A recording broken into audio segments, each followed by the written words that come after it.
Bénis ta parole en chacun. Au nom de Jésus. Nous traitons ce jour du terme le croyant exemple de fraude. Le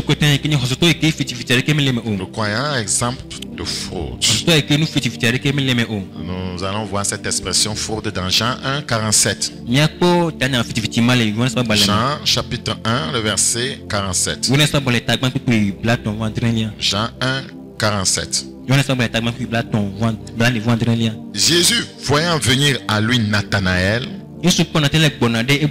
dit de lui: voici vraiment un Israélite dans lequel il n'y a point de fraude. Nous allons chercher à lire ce passage en français courant. Jésus, voyant venir à lui Nathanaël, dit de lui. Qu'est-ce que Jésus dit de toi et moi? Jésus a dit quelque chose de Job. As-tu vu mon serviteur Job? Quel est le témoignage de Christ, voyez, par rapport à ta vie, par rapport à ma vie, par rapport à l'église en général? Jésus voyant venir en lui Nathanaël. Voilà le type de croyant que Jésus cherche, voyez, à amener au ciel. Jésus voyant venir à lui Nathanaël. Tu peux mettre ton nom là-bas si réellement il n'y a point de fraude dans ta vie. Mais je te conseille de le faire après l'enseignement. Tu sauras si réellement il n'y a pas de fraude en toi. S'il vous plaît, français courant. Jean 1, verset 47. Jésus voit Nathanaël qui vient à lui. Et il dit à son sujet: voici un vrai Israélite. Cet homme-là ne sait pas mentir. C'est là. Ça, c'est français courant. La parole vivante dit: voici un véritable Israélite. Un homme sans arrière-pensée. Un homme sans comment? Arrière-pensée. Deuxième passage biblique. Nous allons lire 3 passages. En introduction. Psaume 32. Psaume chapitre 32. Psaume chapitre 32. Nous considérons le verset 2. Heureux l'homme à qui l'Éternel n'impute pas d'iniquité. Et dans l'esprit du cœur, il n'y a point de fraude. Lévé explique fraude de la même manière à la Pamlo. Mais fraude, voyez, a plusieurs définitions. La première, nous l'avons vu dans Jean 1, 47. C'est quelqu'un en qui il n'y a point d'arrière-pensée. Voilà. Deuxièmement, dans Psaume 32, 2, il s'agit d'être exempt de mauvaise foi. Quelqu'un qui n'est pas de mauvaise foi. Troisième passage biblique. Sophonie 1, 9. Sophonie chapitre 1, le verset 9. Sophonie 1, le verset 9. En ce jour-là, je châtierai tous ceux qui sautent pas dessus le seuil. Ceux qui remplissent de violence et de fraude la maison de leur maître. Ici, il s'agit des richesses acquises par la fraude, la tromperie, le mensonge. La Bible dit dans Lévitique 5, 21. Lévitique chapitre 5, le verset 21. Lévitique 5, le verset 21. 6, 2 ou bien 5, 21. Dans d'autres versions, ça. Vous avez Lévitique 6, 2. Vous allez trouver ce que je dis, ou bien Lévitique 5, 21. Lorsque quelqu'un péchera et commettra une infidélité envers l'Éternel en mentant à son prochain au sujet d'un dépôt, d'un objet confié à sa garde, d'une chose volée ou soustraite par fraude, Ne Amérique pour eye medi encore na Yehowa o eye wo senu le nu si novia dade egbo alo do aoba na lanchi eda tu. Oui. Eda adwe alo wo tafa novia esem le nchi. Voilà. Il a soustrait une chose par fraude. Oui, etafa novia. C'est une forme de vol, c'est pour voyez s'enrichir. Dans Somme 10, le verset 7. Somme chapitre 10, le verset 7. Il est écrit au verset 7 de Somme chapitre 10. Sa bouche est pleine de malédiction, de tromperie et de fraude. Il y a sous sa langue de la malice et de l'iniquité. Donc nous voyons clairement que les Écritures condamnent la fraude. Au regard de ces trois passages que nous venons de lire, c'est-à-dire Jean 1, 47, Psaume 32, 2, Sophonie 1, le verset 9, nous comprenons facilement ce que c'est que la fraude. 1. La fraude, c'est une arrière-pensée. 2. La fraude, c'est avoir une mauvaise foi. 3. La fraude, c'est la tromperie, c'est le mensonge. Nous pouvons définir facilement ce que c'est qu'une fraude. Une fraude est donc une action destinée à tromper. Je reprends, une fraude est une action destinée à tromper. C'est de la falsification, la dissimulation. Il y a fraude si l'erreur est délibérée. Voilà. On justifie une erreur, pourtant on l'a fait de façon délibérée, donc c'est de la fraude. Je reprends, il y a fraude si l'erreur est délibérée. La fraude, c'est une action délibérée visant à tromper, à duper, à escroquer quelqu'un afin d'obtenir un avantage personnel illégitime. Donc il y a beaucoup de fraude parmi les croyants. Et il y en a encore beaucoup plus parmi les serviteurs de Dieu. 1 Thessaloniciens 2, le verset 3. 1 Thessaloniciens chapitre 2, le verset 3. Car notre prédication ne repose ni sur l'erreur, ni sur des motifs impurs, ni sur la fraude. La prédication peut être fondée sur la fraude. C'est pourquoi je dis qu'il y en a beaucoup plus parmi les serviteurs, les prédicateurs. On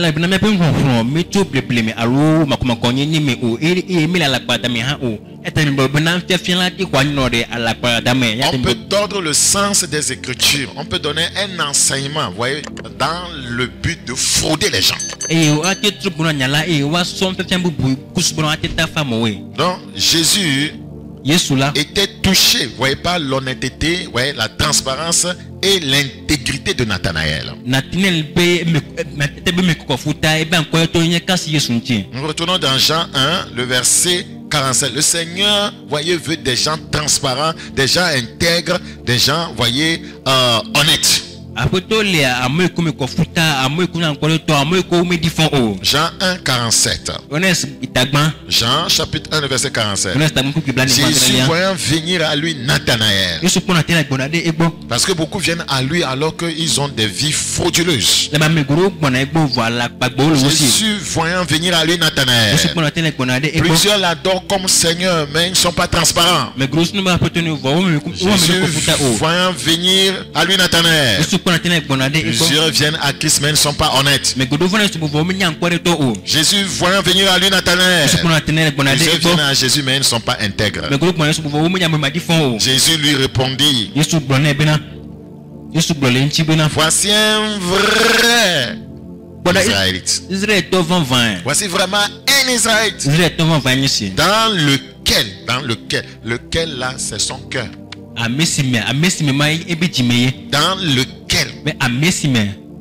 lequel Lequel là, c'est où? C'est son cœur. Je vais te le prouver tout à l'heure. Dans lequel il n'y a point de fraude. Il n'y a pas ces trois choses dont nous venons de parler. Un, il n'y a pas à arrière-pensée. Deux, il n'est pas de mauvaise foi. Trois, il ne trompe pas les gens pour se faire de l'argent. Regardez dans Marc 7, 22. Marc chapitre 7, le verset 22. Ouvrez avec moi dans Marc 7, le verset 22. Il est écrit, vous voyez, les vols, les cupidités, les méchancetés, la fraude. On parle des choses qui sortent du cœur. Si vous voulez, on peut remonter. Le verset 21. Quand c'est du dedans, c'est du cœur des hommes que sortent les mauvaises pensées, les adultères, les impudicités, les meurtres, les vols, les cupidités, les méchancetés. La fraude, c'est du cœur. La fraude. Donc Jésus était en train de dire, dans le cœur de Nathanaël, il n'y a point de faute. Dans le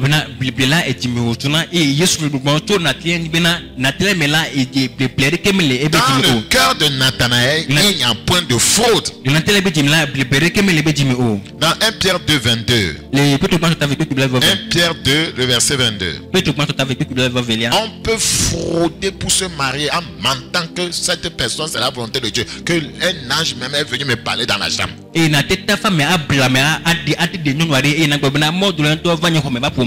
impressionner cette personne au point où elle tremble en disant, si l'ange même est venu parler, qu'est-ce que moi je peux dire? La fraude. 1 Pierre 2, 22. 1 Pierre 2, 22. Lui qui n'a point commis de péché, on parle de Jésus, et dans la bouche duquel il ne s'est point trouvé de faute. S'il y a faute dans ta bouche, c'est que ça vient de ton cœur. C'est de l'abondance du cœur que la bouche parle.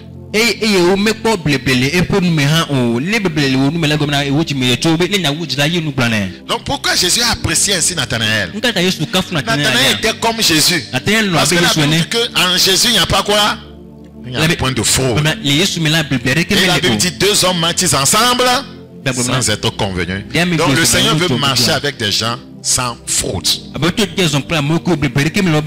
les Écritures condamnent une vie frauduleuse. On peut frauder, voyez, sa personnalité. Voyez,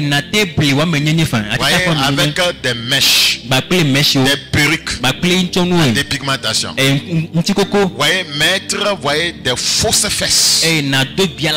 Donc on peut frauder sa personnalité. Les gens mettent les fausses fesses. Voilà, les fausses fesses, c'est vrai. Les faux seins. On met des gonflants. On fraude sa personnalité. On peut frauder sa démarche. Tu marches comme un villageois, maintenant tu veux marcher comme un citadin. On change de démarche dans le but de tromper quelqu'un. Voyez, on peut frauder sa démarche. On peut frauder les diplômes. On peut frauder beaucoup de choses. Le Seigneur n'aime pas la fraude. On peut frauder au foyer. Amener une grossesse, l'attribuer à son mari. Beaucoup de fraudes ont cours dans la vie des croyants. Quiconque héberge la faute dans son cœur n'est pas sanctifié. Nous allons parler de ces trois types de fraude en détail. 1. La fraude comme arrière-pensée. La fraude comme arrière-pensée. Proverbe 12, 5. Proverbe chapitre 12. Proverbe chapitre 12. Proverbe 12, 5. Saint-Esprit, aide-nous. Les pensées des justes ne sont qu'équitées. Là, il n'y a pas de fraude. Il n'y a pas d'arrière-pensée ici. Les pensées des justes ne sont qu'équitées. Les desseins des méchants, les pensées des méchants, voyez, les objectifs des méchants, l'intention des méchants ne sont que fraude.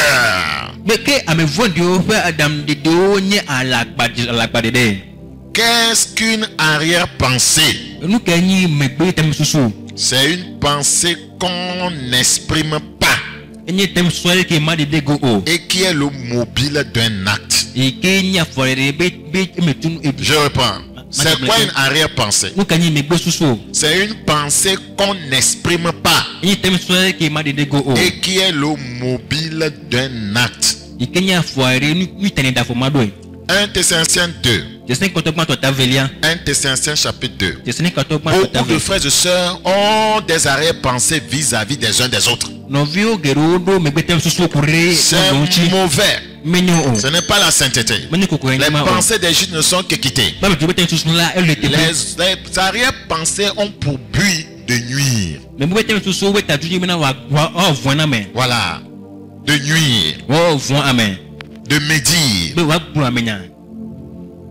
La Bible dit dans 1 Thessaloniciens 2, 1 Thessaloniciens chapitre 2, le verset 3. Car notre prédication ne repose ni sur les rêves, ni sur les motifs impurs, ni sur la fraude. Ça veut dire qu'en faisant l'œuvre, il y a des arrière-pensées. Mais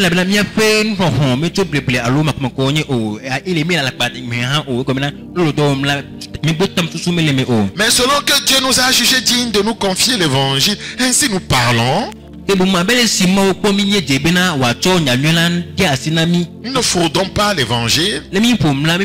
Non pour plaire à des hommes. Si c'est pour plaire aux hommes, donc ça veut dire que tu as des arrière-pensées, tu veux les plaire pour soutirer quelque chose d'eux. Mais pour plaire à Dieu qui sonde nos cœurs, parce que la fraude vient du cœur. Jamais. En effet, nous n'avons usé de paroles flatteuses. Comme vous le savez, jamais nous n'avons eu la cupidité pour mobile. Dieu en est témoin. Une arrière-pensée, c'est une intention qu'on dissimule. Et je peux vous garantir que plusieurs croyants sont comme ça. D'autres viennent à Christ avec des intentions dissimulées. D'autres apprécient le pasteur avec des intentions pourvu qu'il puisse gagner, voyez, s'approcher de lui pour qu'il puisse les aider. Se faire, voyez, il y a des gens qui prennent des photos, voyez, avec de grands pasteurs pour tromper les gens, pour dire qu'ils sont, voyez, leurs amis. L'intention, c'est d'attirer des gens à eux. C'est une intention qu'on dissimule. Pasteur, est-ce que je peux prendre une vue avec vous? L'intention, c'est d'aller poster ça. Donc, voyez, c'est lui qui m'a formé. Hein. Pourtant, il ne te connaît nulle part. Et comme les gens connaissent bien que c'est un homme sérieux, les gens vont venir maintenant dans ton assemblée. Non, c'est son ami, le pasteur là. La manière dont je connais le pasteur là.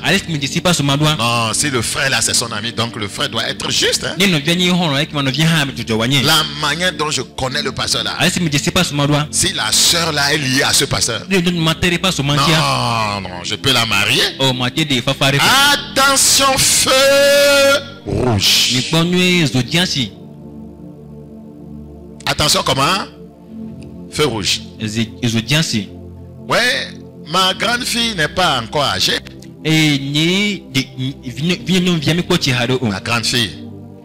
Ma grande fille. Elle n'est pas encore âgée. Mais je l'ai dit. Tu seras en train de grandir. Ouais, quelqu'un dira un jour, c'est la fille du pasteur. Je vais la marier. Elle dit, mon ami, ma fille, si tu ne changes pas, tu n'as pas un bon caractère. Je viendrai dire publiquement, mon ami, si tu prends ma fille à mariage, tu es perdu. Moi, je ne m'amuse pas. Ne viens jamais te plaindre à moi. Je vais faire ça. Je lui ai dit ça. Je lui ai dit ça. Tu es perdu. Quand les enfants grandissent, ils doivent choisir de suivre la voie de Dieu. Il peut arriver qu'ils choisissent autrement pour leur perdition, mais étant dans l'église. Et voyez, quelqu'un qui ne prie pas, qui dit simplement c'est la fille du pasteur.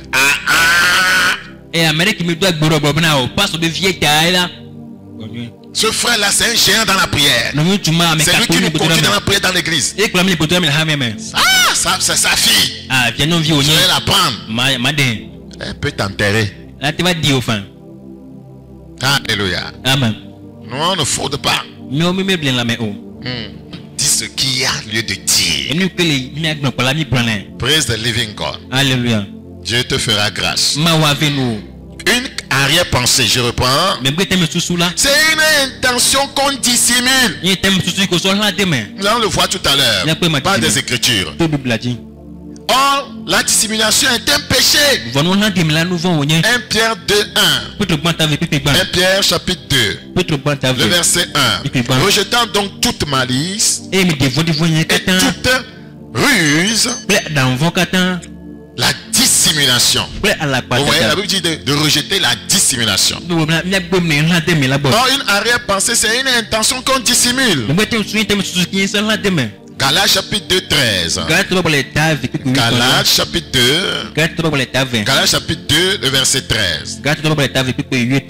Avec lui, les autres Juifs usaient aussi de dissimulation, en sorte que Barnabas même fut entraîné par leur hypocrisie.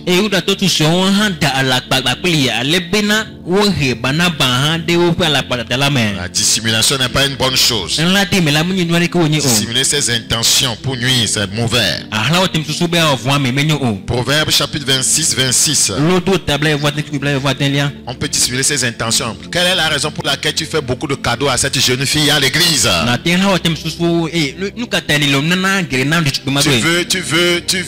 Tu veux frauder la relation. Comme ça, le jour où tu viendras dire, le Seigneur m'a dit, pour qu'elle puisse vite dire oui. Intention dissimulée. Intention dissimulée. Les chrétiens sont des tacticiens dans ce domaine. Mais aujourd'hui, Dieu a décidé de les dénoncer.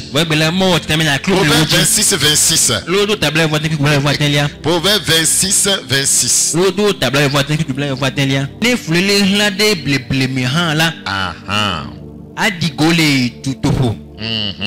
S'il cache la haine sous la dissimulation, c'est une manière de frauder les choses. Le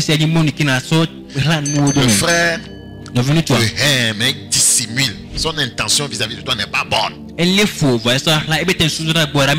cache la haine sous la dissimulation, c'est une forme de fraude. C'est-à-dire qu'il y a des arrière-pensées là-bas. Mais la Bible dit sa méchanceté se révélera dans l'assemblée. Parce que Dieu peut dénoncer ça. La fraude, ouais, dont nous parlons ici, c'est avoir une mauvaise intention. C'est ça l'arrière-pensée. Mais on cache ça. On va voir quelque chose dans la parole de Dieu plus de façon claire. Nous sommes dans Juge 20. Dans Juge chapitre 20. Juge 25.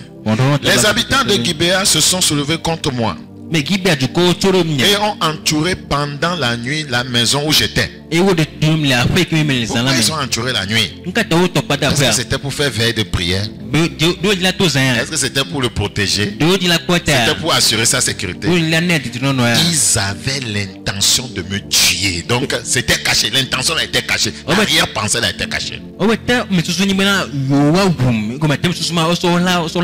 Et on fait violence à ma concubine et elle est morte. Donc l'intention c'était de le tuer.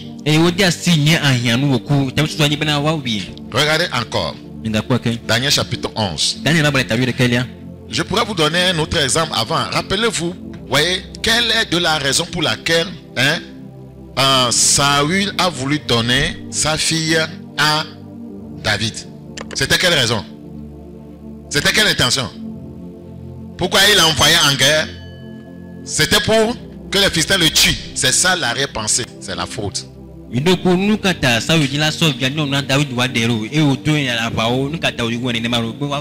C'est l'arrière-pensée. Une maman peut envoyer souvent sa fille chez un goto, va lui donner ça. L'intention, c'est que goto enceinte sa fille. Pour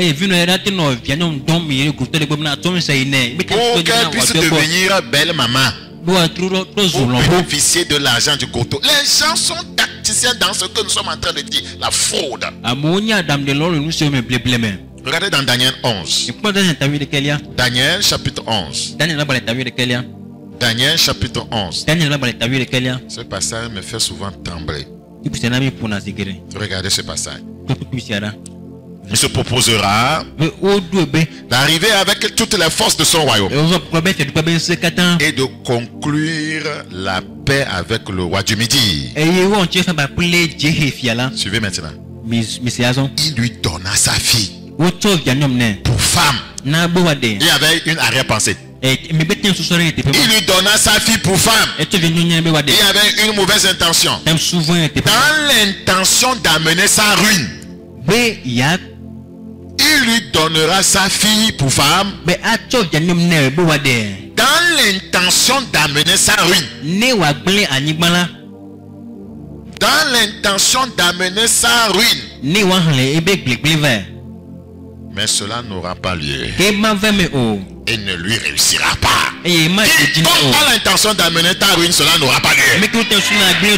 Cela n'arrivera pas. C'est ça la faute. Comme arrière-pensée. Pour quelle raison tu donnes ceci à cette personne? Pour quelle raison tu maries cette personne? Pour quelle raison tu visites cette personne? Quelle est la pensée derrière? Il y a des gens qui vont t'honorer jusqu'au moment où ils vont se rebeller. Ils t'honoraient pourquoi? Ils cherchaient quelque chose. Oh pasteur. Oh pasteur. Yahweh Lémi Léla. Ah, c'est vous qui êtes là et nous sommes là. Que Dieu vous bénisse. Et tu lui donnes un 10 000. Oh pasteur. Oh pasteur. L'argent ne finit jamais dans ta poche. Demain il revient encore. Et tu as ouais. Ah, pasteur. Oh pasteur. Non. Ah, tu ne nous rien. Pas seulement spirituellement, mais aussi physiquement. Il t'a fraudé un peu ça. Et tu lui donnes encore quelque chose. Jusqu'au jour où il trouve un bon boulot. Et il y a l'argent. Il ne répond plus au culte. Tu l'appelles. Oh pasteur. Oh pasteur. Il y a beaucoup de choses. Oh, l'église n'est pas seulement chez vous. Suivre les YouTube. Je vous suis sur YouTube. Il te parle d'un autre temps. Il ne te considère plus. La fraude. Que Dieu nous délivre de telles choses. Maintenant, par rapport à ce verset, je vais faire un petit détour, voyez, dans le domaine du mariage. Il lui donnera sa fille pour femme. Celui qui donne ici, c'est un ennemi de Dieu. Dans l'intention d'amener sa ruine. Si tu maries la fille de Mami Wata, les gens sont à l'église, mais ils sont une fille de Mami Wata. Les gens sont à l'église, mais ils sont des filles de l'esprit de serpent. Parce que c'est ce qu'on adore dans leur famille. L'esprit de serpent va dire Marie, va marier ce monsieur. L'esprit de sirène dit marie-le. L'intention d'amener sa ruine. Parce que les gens disent quand je me suis marié, les affaires sont tombées à l'eau. Pourquoi tu es avec ton mari? Tu veux détruire ton mari. C'est un esprit qui est en toi qui veut, voyez, arriver à ses objectifs. C'est très dangereux. C'est pourquoi on nous demande de prier pour chercher la volonté de Dieu pour que Dieu te donne sa fille et que ce ne soit pas mamie qui te donne sa fille. Nous avons refusé. Parce que les filles de Mami Wata sont bien potelées. Ouais, elle-même, elle est au-delà de toute mesure. Quand on voit, on ne prie plus. C'est comme ça. Dieu nous fera grâce. Je dis Dieu nous fera grâce. C'est le premier type de fraude. Arrière-pensée. Le Seigneur dit qu'il n'y a pas ça dans Nathanaël. Il n'y a pas de fraude en lui. Il n'a jamais d'arrière-pensée. Quand il dit quelque chose de sa bouche, ça vient de son cœur, c'est exact. Sa bouche ne dit pas quelque chose, son cœur dit autre chose. Plusieurs d'entre vous, c'est comme ça. Votre bouche dit quelque chose, votre cœur n'est pas dedans. La plupart des temps, ouais, certains d'entre nous, on sait que tu nous trompes, on sait que tu n'es pas avec nous.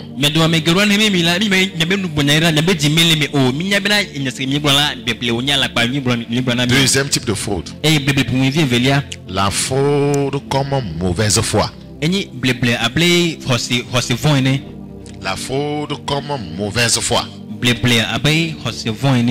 S'il vous plaît, écoutez. C'est quoi la mauvaise foi?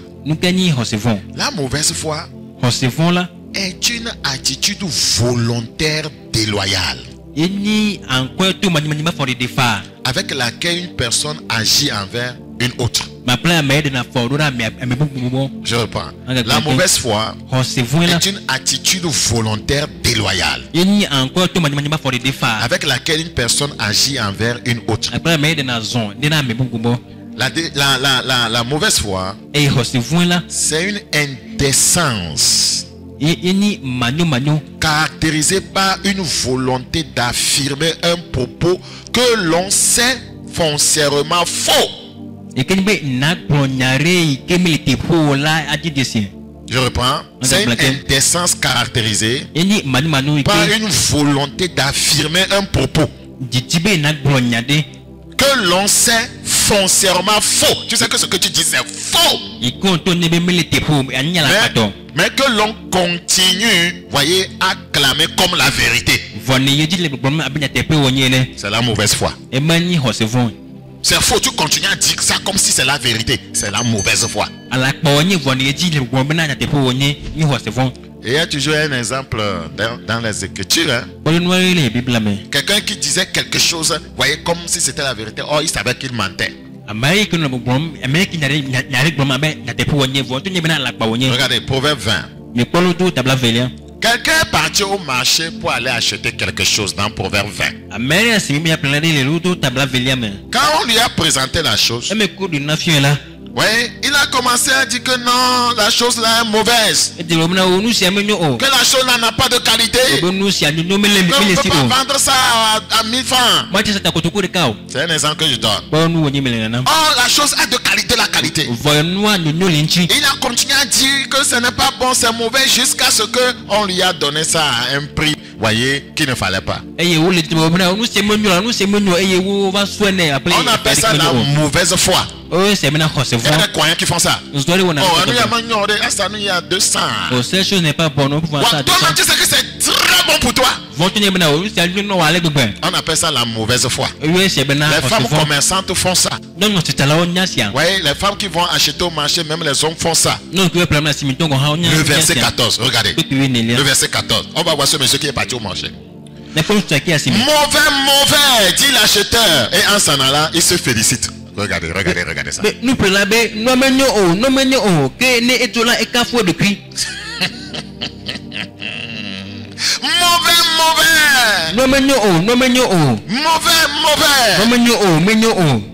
Dit l'acheteur. Et en s'en allant, il se félicite. Oh, je l'ai bien fait. Et il présente ça à sa femme. La femme dit, combien tu as acheté ça? Il dit 500.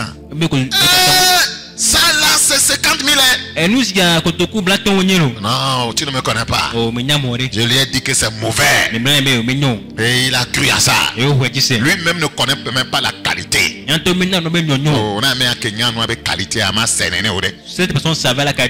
tu sais que tu as mal acheté. Il n'y a pas la sainteté là-bas. Vous qui fraudez les gens, et nous des 200 là c'est au 100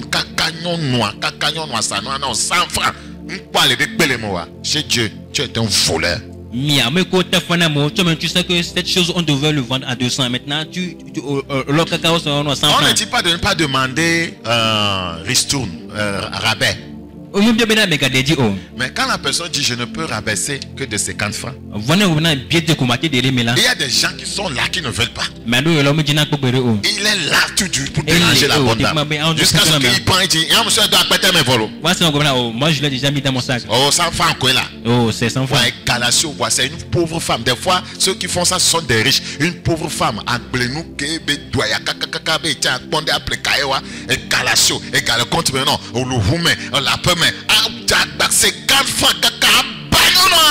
tu penses que tu es sans faute, tu vas au ciel, tu n'iras pas.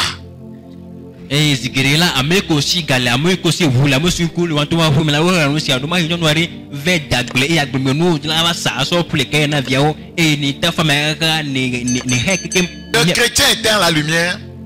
En principe, le chrétien ne doit pas être pauvre. Et les de riche qu'il était, il s'est appauvri. Mais voyez, pour nous enrichir. Comment, quand il a acheté quelque chose, c'est lui qui doit dire garde la monnaie. Bon, je t'ai ajouté 5 francs. Par rapport à la personne chez qui tu es parti acheter, tu sais que c'est une pauvre femme. Tu sais que c'est une pauvre femme. Alléluia. Amen. Ne soyez pas de mauvaise foi. Proverbe 20 encore 14. Mauvais. Vous savez, la parole de Dieu a révélé tout quoi. Mauvais. Dit l'acheteur. Il se félicite. Il se félicite. Il se félicite. Il faut cesser de faire des choses comme ça. La Bible dit dans 1 Roi 13, 18. 1 Roi 13, 18. La Bible dit.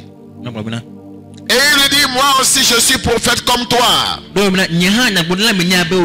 ange m'a parlé de la part de l'Éternel. Il m'a dit, ramène-le avec toi dans ta maison. Vous voyez, il dit, l'ange a dit, ramène-le. Et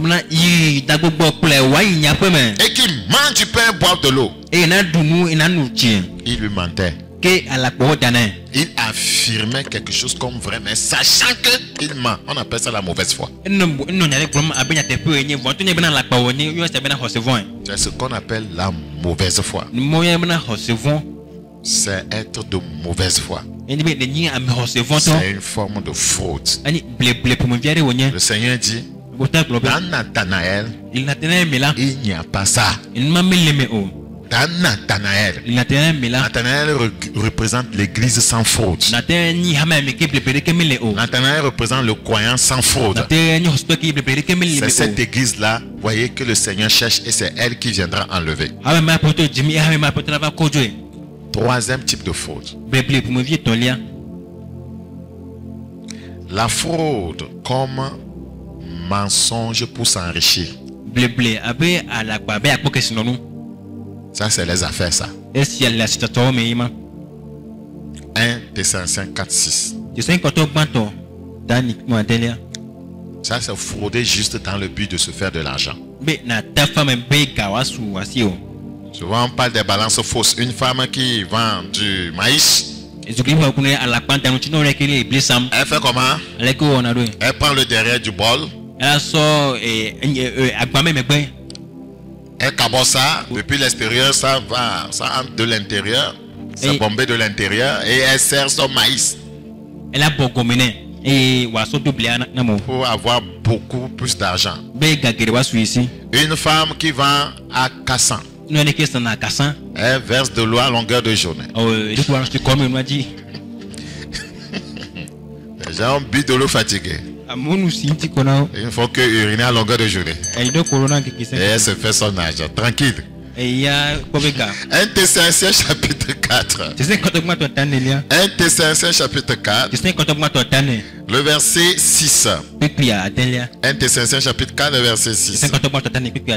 La Bible dit au verset 6, c'est que personne nuise envers son frère de fraude et de cupidité dans les affaires. Parce que le Seigneur tire vengeance de toutes ces choses comme nous vous l'avons déjà dit et attesté. Et amedeke na gabanovia et wata fait les dons mais oh la bana poto laine nous si a okatan peu rombia la abelesi mi brontan et mi de la sena mi la ene que personne n'use envers son frère de fraude et de cupidité. Meneke mi gabanovia et wata fait oh frère, novio le mensonge est une tromperie. À la paradala am le fuflounye et la Bible condamne ça. Et Bible la fondement. Lévitique 19 11. Moi c'est ton ta via que pour de quelqu'un. Lévitique chapitre 19 le verset 11. Moi c'est ton ta via que pour de quelqu'un. Vous ne déroberez point. Mais mika fifi oh. Et vous n'userez ni de mensonge ni de tromperie les uns envers les autres. Mika c'est nous oh et amedeke nanga plenovia oh. Ce n'est pas clair en effet. La dit Lévitique 19 11. Regarde ce qui est dit. Vous ne déroberez point. Et vous n'userez ni de mensonge, ni de tromperie les uns envers les autres. Mais qui se trouve dans nous? Et les chrétiens se trompent les uns les autres. Ils ne savent pas que Dieu va les juger un jour. Il ne faut pas user de tromperie ni de mensonge vis-à-vis de l'autre. Dans Osée 12. Osée chapitre 12. Le verset 1. Dans d'autres versions, Osée 12, 2. Osée 12, 2. Ephraïm se répète de vent et poursuit le vent d'Orient.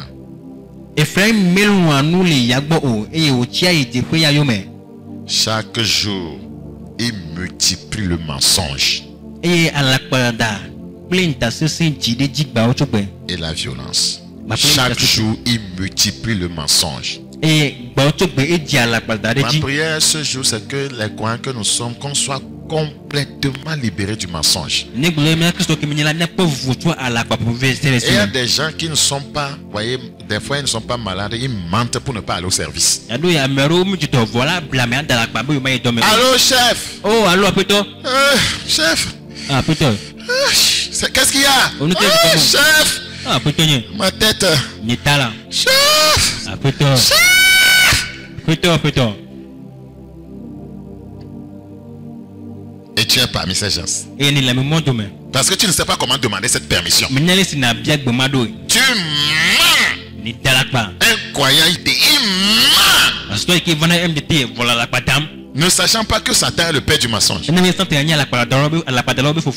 pas bon. Mais non. On ment à son père. On ment à sa mère. On ment qu'on a demandé d'amener de l'argent pour acheter un livre. À l'école. Les schools. Praise the living God. Alléluia. Praise the living God. Alléluia. Le Seigneur nous donnera une bonne compréhension. Ce sont des préceptes de la sanctification. Psaume 59. Psaume 50. Psaume 50. Le verset 19. Psaume chapitre 50, verset 19. La Bible dit, tu livres ta bouche au mal. Et ta langue est un tissu de tromperie. Proverbe 26, 24. Ici, nous allons lire beaucoup de passages. La Bible s'explique par elle-même. Proverbe 26, le verset 24. Proverbe 26, 24. Par ses lèvres, celui qui hait se déguise. Celui qui te hait là, par ses lèvres, ça veut dire qu'il dit des choses mielleuses, des paroles doucereuses. Il est en train de se déguiser ça. Et il met au-dedans de lui la tromperie. Lorsqu'il prend une voix douce, ne le crois pas. Car il y a cette abomination dans son cœur. Faites attention à ceux qui utilisent des voix douces, ils peuvent vous tromper sans que vous ne vous en rendez compte. Praise the living God. Alléluia. Il peut vous tromper. Vous pouvez avoir une secrétaire très douce. Oui, chef. Les comptes font combien? Le chef, c'est 1,2 million.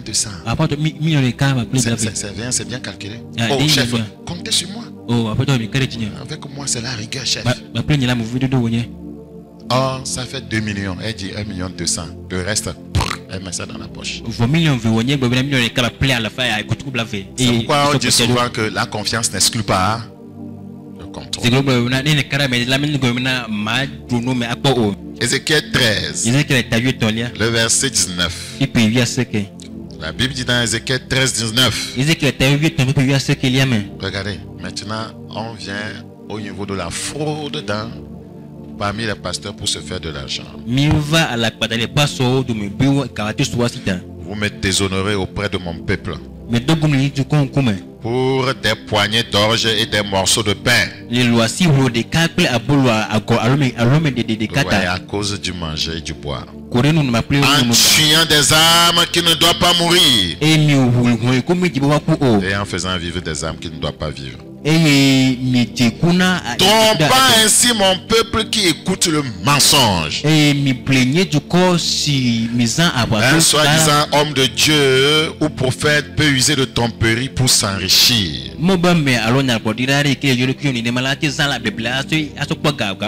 Jérémie 8, 10. Jérémie chapitre 8, le verset 10. La Bible dit dans Jérémie 8, 10, le verset 10. C'est pourquoi je donnerai leurs femmes à d'autres,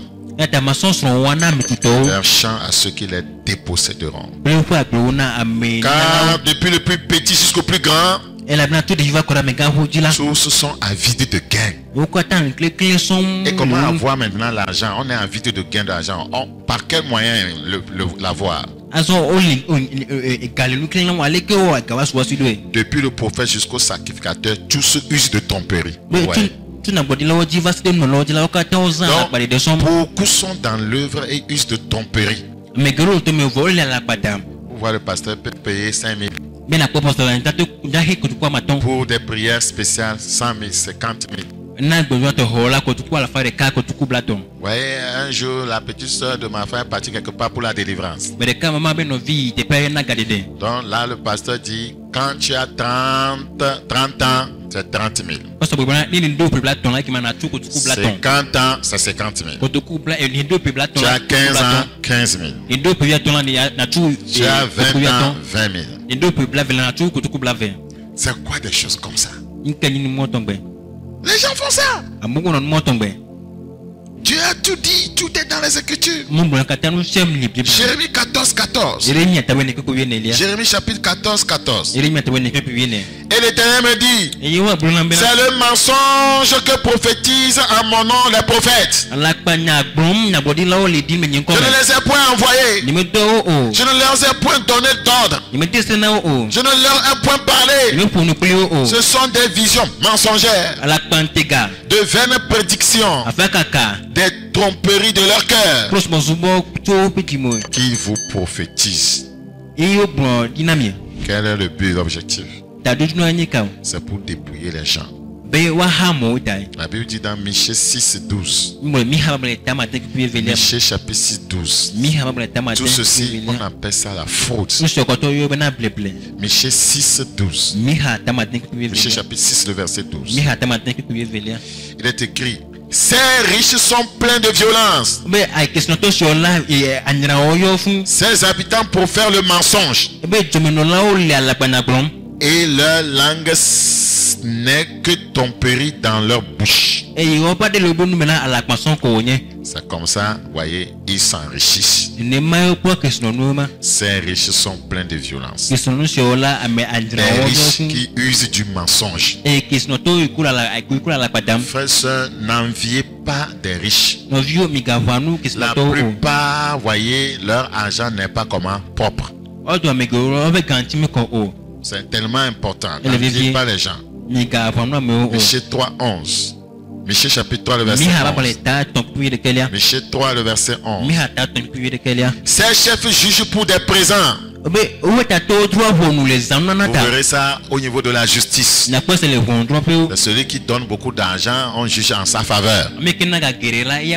Ces chefs jugent pour des présents. Tu as une affaire à la justice. Et voyez, ton adversaire se lève très tôt le matin avec, avec 2 cochons. Voyez, et un sac de d'igname. Il va voir le juge à la maison.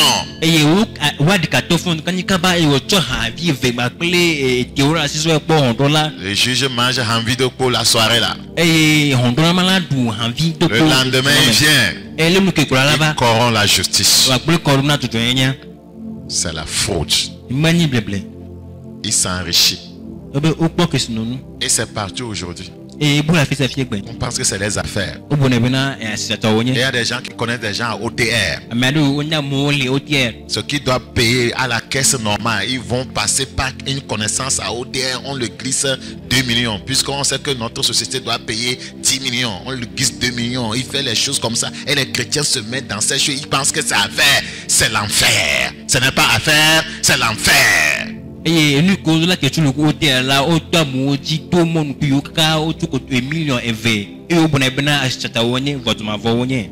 C'est le monde des affaires. Pour être dans le monde des affaires, il faut être beaucoup sanctifié. La rigueur paie aussi. Refuser de frauder, ça paie aussi. Faites attention, hein. Faites attention avec la fraude. Faites attention avec la fraude. Ces chefs jugent pour des présents. Regardez, ces sacrificateurs enseignent pour un salaire. C'est un salaire, c'est l'objectif. Ce n'est pas que les gens soient transformés, les gens soient changés, les gens soient guéris, soient délivrés. Le salaire. J'étais dans une grande église un jour, un grand programme, et le pasteur a dit les dîmes ne viennent plus. Si ce mois il n'y a plus de dîmes, je n'enseigne plus.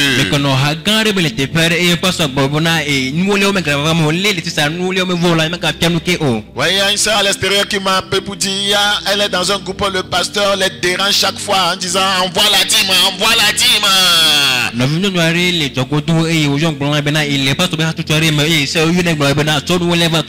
Et dans plusieurs églises, tout ce qu'on met dans la caisse de la dîme, c'est pour le pasteur.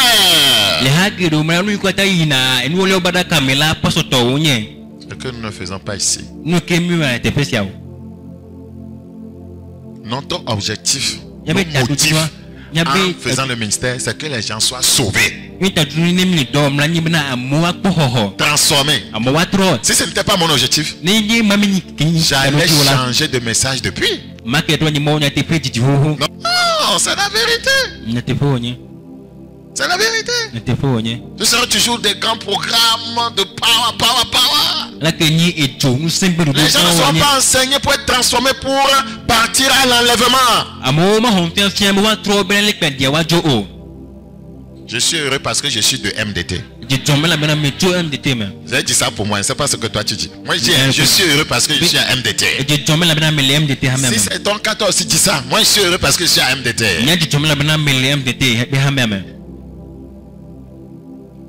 Et ces prophètes prédisent pour de l'argent. Est-ce que tu dis ça? Nous sommes dans Michée combien? 3. Verset combien? Verset 11. Verset 11. Tu as vu ça? Et ces prophètes prédisent pour de l'argent. Il y a des assemblées, vous vous mettez en rang. Tu amènes 100 000, tu reçois ton prophétie. Tu amènes 2000. Tu reçois aussi une prophétie équivalente.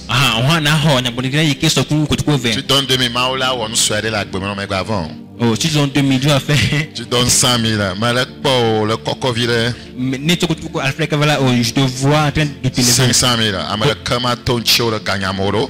Quand tu cours à la formation, aux personnes qui te dépasseraient à ma. Et les gens aiment ça quand ce sont les grosses voix. Ils prédisent pour de l'argent.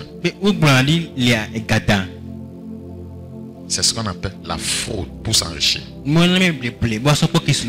Et Dieu dit, et il ose s'appuyer sur l'éternel. Le jour du jugement sera terrible. Et il ose s'appuyer sur l'Éternel, que c'est l'Éternel qui a dit. Ils disent, l'Éternel n'est-il pas au milieu de nous? Le malheur ne nous atteindra pas. Alors que l'Éternel n'est pas là-bas.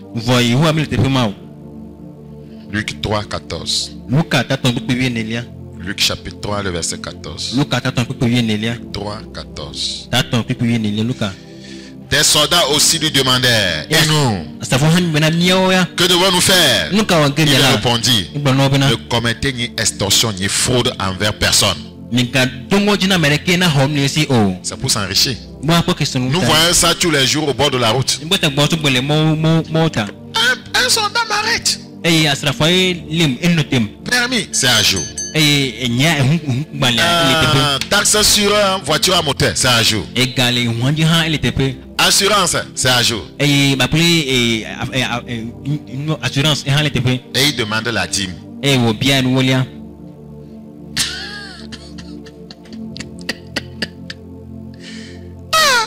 Il demande la dîme. Un gros policier géant comme ça. Et je lui ai dit, comment on fait comme ça? Je peux prendre ton numéro. Il a refusé. Il sait que je peux le trahir quelque part. Et moi je prends pour vous, je vais vous appeler. Il ne peut jamais appeler. C'est un fraudeur. On donne maintenant la dîme sur la voie publique. C'est ce que la Bible enseigne ici. Ne commettez ni extorsion ni fraude envers personne. Et contentez-vous de votre solde. Dans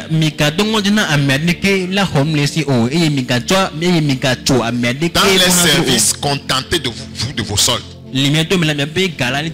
Quelqu'un peut être là en train de dire, de frauder certaines choses, services,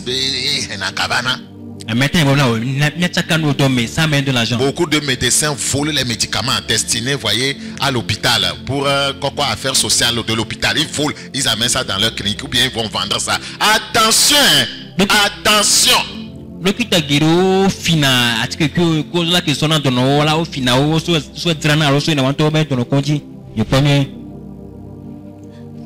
Beaucoup iront en enfer.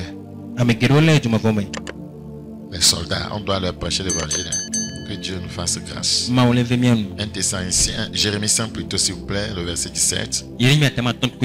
Jérémie 5, le verset 17. Jérémie 5, 17. Ne traitez pas avec quelqu'un qui pose des actes frauduleux, s'il vous plaît. Ne traitez pas avec une telle personne dans les affaires. Vous êtes complices. Nous sommes dans Jérémie 5, 17. Jérémie 5, 17.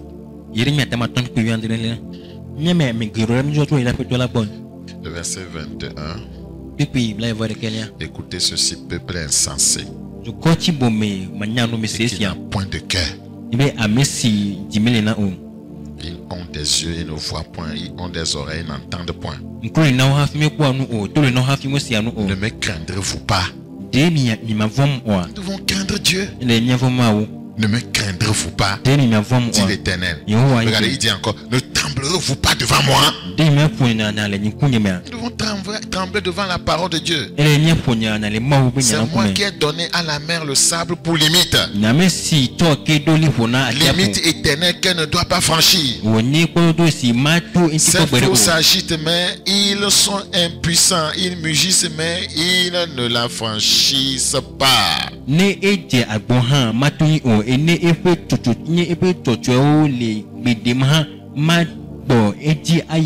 Donc le Seigneur nous demande de le craindre. Si nous craignons Dieu, nous allons nous débarrasser de toute fraude. C'est très important. Ne séduisons pas les gens, ne trompons pas les gens pour nous enrichir. N'utilisons pas des balances fausses non plus.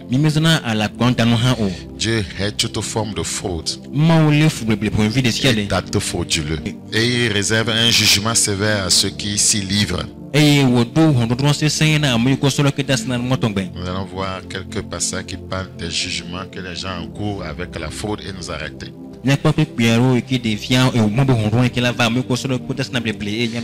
1 Thessaloniciens chapitre 4, 6. Thessaloniciens chapitre 4, le verset 6. C'est que personne nuise envers son frère de fraude et de cupidité dans les affaires. Dans les affaires. Dans les affaires. Peut-être que toi tu voyages. Et un frère dit, bon, je voudrais que tu m'achètes quelque chose de l'autre côté. Et tu lui dis que c'est 150 000. Or, je sais bien que c'est 85 000. Tu gardes le reste. Regarde, la Bible dit, le Seigneur tire vengeance de toutes ces choses. Le Seigneur tire vengeance de toutes ces choses. Comme nous vous l'avons déjà dit et attesté. Et il dit car Dieu ne nous a pas appelés à l'impureté mais à la sanctification. Dans Actes chapitre 13, le verset 10. Actes chapitre 13, le verset 10. Il y a un jugement qui s'est abattu sur Elimas. Parce que par des comportements frauduleux, il voulait détourner le proconsul du salut. Regardez, Paul lui dit au verset 10, on plaint de toute espèce de ruse et de fraude. Vous voyez, c'était la fraude. Vous voyez, on plaint de toute espèce de ruse et de fraude. Quand vous hébergez la fraude, vous êtes un fils du diable. Regardez, Paul dit fils du diable. Ennemi de toute justice, c'est ça celui qui est frauduleux. Il est l'ennemi de la justice. Vous voyez, le fraudeur pervertit les voies droites du Seigneur. Un jugement va s'abattre sur lui. Maintenant, voici la main du Seigneur sur toi. Vous voyez, tu seras aveugle. C'est un jugement. Et pour un temps, tu ne verras pas le soleil. Aussitôt l'obscurité et les ténèbres tombèrent sur lui et il cherchait en tâtonnant des personnes pour le guider. Les commerçants ne fraudaient pas. Les couturiers et couturières ne fraudaient pas. Ne volez pas les pagnes des gens. Soyez sincères, soyez honnêtes. C'est très important. Et il y a des gens qui ont leur atelier. Et il rend un service, vous voyez, il y a un service spécifique qui se fait là-bas à 1000 francs. Quand il voit quelqu'un descendre d'un bon véhicule, il augmente en même temps. C'est pas parce qu'il a l'argent que vous devez le frauder. C'est 1000 francs. On fait ça. Mais parce que c'est un homme élégant qui est descendu, bien cravaté, avec un Lancouzet dernier cri. Ne faisons pas ça. Nos soeurs commerçantes. Beaucoup d'entre nous pensons que nous sommes en train d'aller au ciel. Nous n'avons pas de bonne vie, pas du tout. La cupidité, l'avidité. La cupidité, l'avidité. Que Dieu ait pitié de nos âmes perdues. Dieu tire vengeance de ces choses. Dieu tire vengeance de ces choses. Ne volez pas des choses appartenant à autrui. Avant de prendre quelque chose chez quelqu'un, là, demandez-lui. Sinon, Dieu tire vengeance de ces choses-là. Ne mentez pas à vos maris, ne mentez pas à votre femme. Vous voyez, ne faites pas ça. C'est très important. La prière, c'est que Dieu nous donne une bonne compréhension. Que Dieu le Seigneur nous donne une bonne compréhension. Et il le fera au nom de Jésus. Le jugement est descendu sur ce fils du diable qui était un fraudeur. Le Seigneur réserve des châtiments à ceux qui fraudent. Il châtie. Regardez Sophonie 1:9. Sophonie chapitre 1, le verset 9. En ce jour-là, je châtierai le jugement. Je châtierai tous ceux qui sautent par-dessus le seuil. Ceux qui remplissent de violence et de fraude la maison de leur maître. Tu fraudes dans la maison de ton maître. Le Seigneur dit qu'il va les châtier. Psaume 101:7. Psaume 101:7. Celui qui se livre à la fraude n'habitera pas dans ma maison. C'est le ciel. Celui qui se livre à la fraude n'habitera pas dans ma maison. Celui qui dit des mensonges ne suscitera pas à ma présence.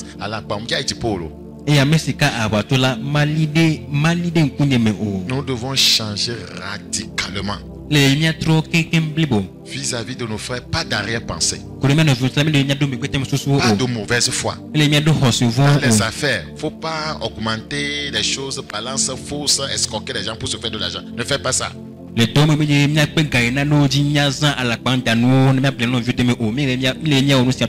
Psaume 55:24. De verset 24. Il y a des gens qui prennent l'argent du service en se disant j'ai un besoin, après je vais remettre ça dedans. Ne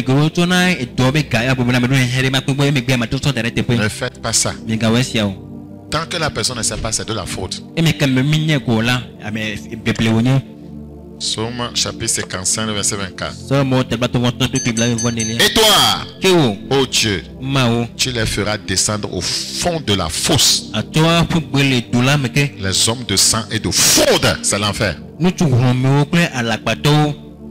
hommes de sang et de fraude n'atteindront pas la moitié de leur jour. Mais il est quoi le jugement? Vous voyez le jugement. Si tu devais avoir 80 ans, tu vas avoir 40 ans, tu vas mourir. Le chemin de la faute, c'est un chemin dangereux. Les hommes de sang et de faute n'atteindront pas la moitié de leur jour. C'est en toi que je me confie.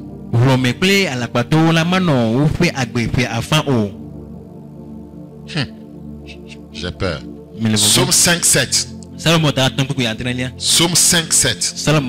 Psaume chapitre 5. Le verset 7. Psaume 5:7.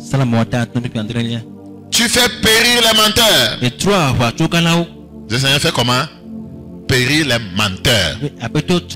Les enfants, ne mentez pas à vos parents. Ne mentez pas, papa, ne mentez pas, maman, ne mentez pas à l'école. La Bible dit que le Seigneur va détruire ces gens-là. L'Éternel abhorre les hommes de sang et de faute. C'est très important. Le verbe abhorrer, c'est prendre en horreur, avoir de l'aversion. Voyez, le Seigneur abhorre les hommes de sang et de faute. Et maintenant, Dieu prend en horreur. Voilà, bien sûr. Dieu prend en horreur. Dieu a de l'aversion. Dieu déteste les hommes, voyez, qui vivent dans la fraude. Voilà, Dieu n'aime pas les assassins et les menteurs. Il éprouve de l'aversion pour, voyez, de telles choses. Que le Seigneur nous aide. Ne nous rendons pas détestables aux yeux de Dieu en vivant dans la fraude. Ce qui sort dans ta bouche par rapport à ton frère, que ce soit la même chose dans ton cœur, pas d'arrière-pensée. Quand je dis je t'aime, c'est que ça vient de mon cœur. Il n'y a pas d'arrière-pensée. Ce n'est pas pour t'impressionner. Soyons vrais, soyons véridiques. C'est tellement important. Dieu n'aime pas le mensonge. Dieu a vu le cœur de Nathanaël. Voici vraiment un Israélite dans lequel il parle de son cœur, dans lequel il n'y a pas d'arrière-pensée, dans lequel il n'y a pas mauvaise foi, dans lequel il n'y a pas de tromperie pour s'enrichir. Un croyant, exemple de fraude. 1. il est sans arrière-pensée. C'est-à-dire, il est transparent, il est honnête. La Bible dit cela dans 1 Thessaloniciens 4.4. 1 Thessaloniciens 4.4. 1 Thessaloniciens chapitre 4.4. C'est que chacun de vous sache posséder son corps dans la sainteté et l'honnêteté. Ne mens pas avec ta bouche. Sainteté et honnêteté. Un croyant sans faute, exemple de faute, c'est un croyant, voyez, qui n'est pas de mauvaise foi. C'est un croyant loyal. Ne pas être de mauvaise foi, c'est être loyal. Je reprends. Ne pas être de mauvaise foi, c'est être loyal. Regardez dans 2 Samuel 3, 6, l'avant-dernier passage. 2 Samuel chapitre, voyez, 3. 2 Samuel chapitre 3. Le verset 6. Pendant la guerre entre la maison de Saül et la maison de David, Abner tint ferme pour la maison de Saül. C'est ça la loyauté. Abner était le général de l'armée de Saül. Abner, fils de Ner. Et il y avait guerre entre la maison de Saül et la maison de David. Malgré que Saül a été tué, Abner a tenu ferme pour la maison de Saül. On appelle ça la loyauté. Si tu es marié et ton mari venait d'avoir un problème de service, il ne gagne plus de l'argent, demeure loyal.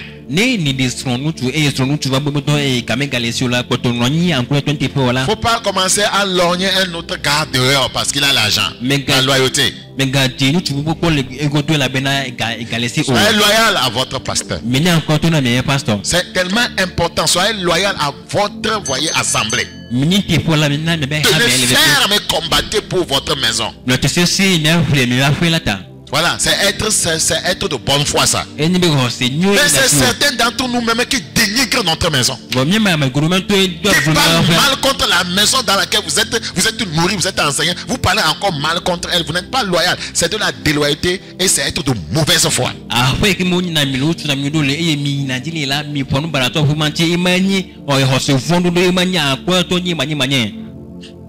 Quand tu entends dehors que ta fille est partie dire au voisin que la sauce de maman est mauvaise, voyez que tu vas vouloir piquer une crise. Mais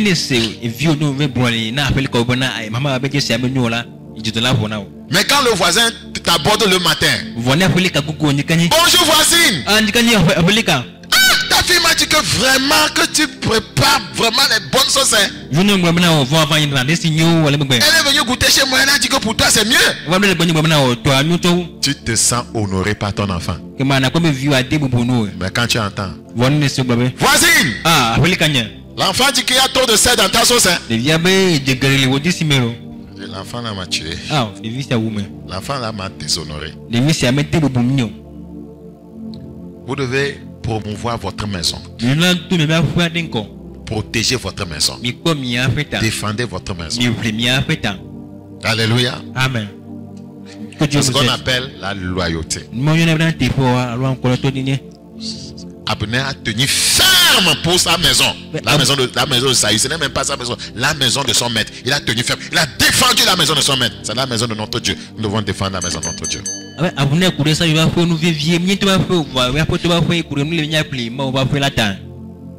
Psaume 51, 8. Le Seigneur veut que la vérité soit au fond du cœur. Un croyant sans tromperie est un croyant véridique.